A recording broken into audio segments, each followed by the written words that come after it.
Sayidoon DNA mucaa isaa amma nu beeksisee jira. Siniin jedha hordoftoota koo, innis maal jedhe waa'ee DNA mucaa isaa viidiyoo kana itti aanutu jira. Mee viidiyoo kana daawwadhaati walitti deebina. Siniin jedha turtiin keessan hanga dhumaatti ana waliin haa ta'u. Abbummaan sunuu kaayisaa akka hin taane abbicha mucaa sanii irra geemoo rabbaa beeku.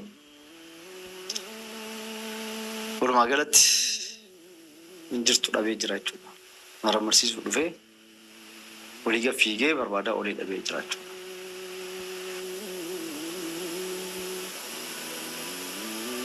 Kanaafuu waan godhuun qabu Sumayyalleen waan barbaaddeesii kakadheedheeni ilmoon asitti dhalate kun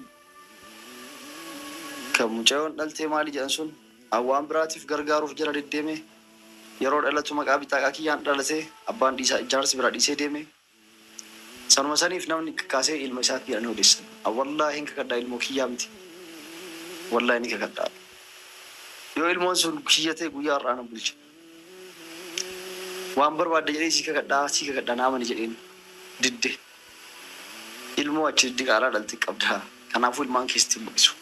Yoo waan san addanaa baastee kan keetistoo baate dhugaa isaa eegalee kan booda ilmaan tante si mul'isan jettee turte amma garuu didde.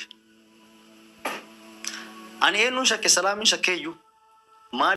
Egaa hordoftoota koo kinoo akkuma Sayidoo irraa dhageessanitti Sayidoon torbee darbe keessaa mucaa isaati jedhamee kan Yemen keessatti itti shakkamee maramarsiisuudhaaf yookiin immoo mucaan kooti moo kiyyaa miti kan jedhu Sumayyaas akkasuma immoo uummata isa jaalatu mucaan kee yoo ta'e dhugaasaa himee yoo keetis hin taane immoo deemiti maramarsiisii akkasuma immoo daa'ima keetis akka argitu ta'ii jedhanii warroota barreessaniifis isaan fedhii isaanii guutuuf jedhee gara Yemen deemee jira. Eega gara Yemen deemee mucaan keeti moo kasaati moo kainsaati miti kan jedhu hundi keessaniyyuu viidiyicha ammaatirraa argitanii jirtu. Kinoo Sayidoonii wallaahi jedhee yookiin immoo amantaa isaatiin kakachaa jira. Mucaan kiyyaa miti parsantii 100% akkan of beekuttanii itti amanaa. Mucaan kiyyaa miti yeroo haati deessuu ani naannoo sanan ture malee mucaa kana yookiin immoo haadha mucaa kanaatiin walitti dhufeenya tokkoyyuu hin qabnu jedhee dubbachaa jira jechuudha. Sayidoon viidiyoo isaa hanga dhumaatti daawwattan yoo ta'e baay'ee nama gaddisiisaa. Sumayyaanis baay'ee tokko miira aarii keessa galtee daa'ima kee lammaffaa ijaaniyyuu hin argitu. Daa'ima kootis jettee akkanan gaafanne jettee deebinaaf deebiste jedhee akkasuma immoo mucaa maramarsiisuu kanaafis kan deeme haati mucaa kana fudhatteeti badde jedhee abbaan mucaa kanaa kan dubbate Sayidootti. Sayidoonis mucaa kana maramarsiisuudhaaf wanta inni hin taane hin jiru. Yemen keessatti haadha mucaa kana barbaadee daa'ima kana argachuudhaaf garuu immoo daa'ima kanas argachuu hin dandeenye maramarsiisuus hin dandeenye. Asuma deebi'ee yoo Sumayyaan dhuguma amantii qabaattee dhuguma jaalala koo qabaattee tarii na amantii jedheeti kan amantaa isaatiin kakachaa jiru. Garuu immoo Sumayyaan kana hundarrayyuu darbitee ani sin amanu daa'ima tokkos nan qaba Sumayyaa waliin daa'iman qaba jettee akka hin dubbanne daa'ima keetis sittin agarsiisuu dursayyuu waadaa kanas galeef hordoftoonni fi jaalattoonni koo Sayidootti daa'ima agarsiisi. Daa'imti abbaa waliin guddatte gaariidha. Abbaanis immoo jaalala daa'ima isaa yoo arge gaariidha jedhanii wanna na dirqisiisaniif sittin agarsiisa jedhee isaaniif waadaa galeen jira.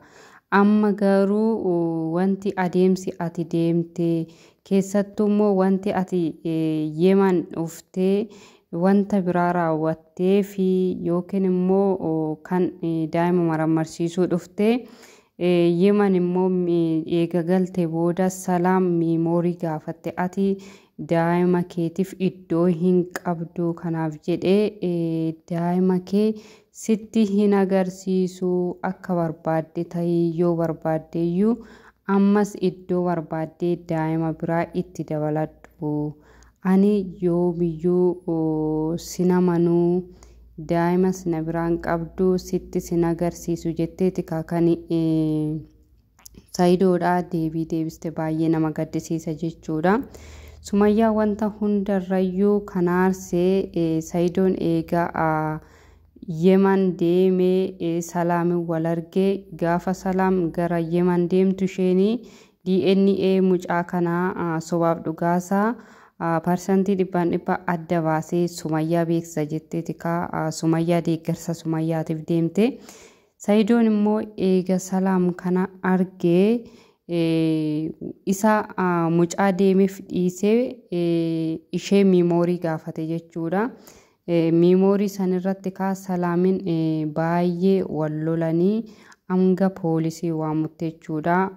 Isa kanaarte Sumayyaanis baay'ee kanaartee akka daa'ima itti hin agarsiisne kan taasise keessaa tokko isa jechuudha. Viidiyoo ishee argitan yoo ta'e osoo jaalala daa'ima isaa qabaatee dhugaa qabaatee daa'imtis immoo kansaa ta'uu baattee silaa kan dhufee DNA yookiin immoo daa'ima kana marammarsiisuu fi daa'imatti shakkame kana marammarsiisuu fi silaa waa'ee miimoorii hin gaafatu ture. Osuma ta'eyyuu eega mucaa kana marammaree booda teestii isaa hunda beekee ana beeksisee booda waa'ee miimoorii isaa gaafachuu danda'a ture. Kun kan agarsiisu daa'ima isaa akka arguudhaaf fedhii hin qabne jettee baay'ee tokko aartee haala kana keessatti dhiphinaan guutamee jira. Saidoon waa lama dhabduu ta'e jechuudha. Asii daa'imti inni itti shakkamu hanga yoonaa teestii isaa baruudhaaf yookiin immoo DNA isaa marammarsiisuudhaaf kan jedhu haati fudhattee baddee jirti. Asiin immoo Sumayyaanis daa'ima kee homaa irraan qabdu irraan booda daa'iman qaba jettee nama tokkottis akka hin dubbanne anas immoo daa'ima koo natti agarsiisi jettee akka nan gaafanne jetteeti kan itti himte yookiin immoo isa dhumaa jettee kan itti himte jechuudha. Egaa hordoftootaaf jaalatamtoota maatii chaanaala kootii viidiyoon qabadhee dhufe kana fakkaata. Turtii hanga yoonaa na waliin taasistaniif guddaa galatoomaa galata guddaa na biraa qabdu isiniin jedha.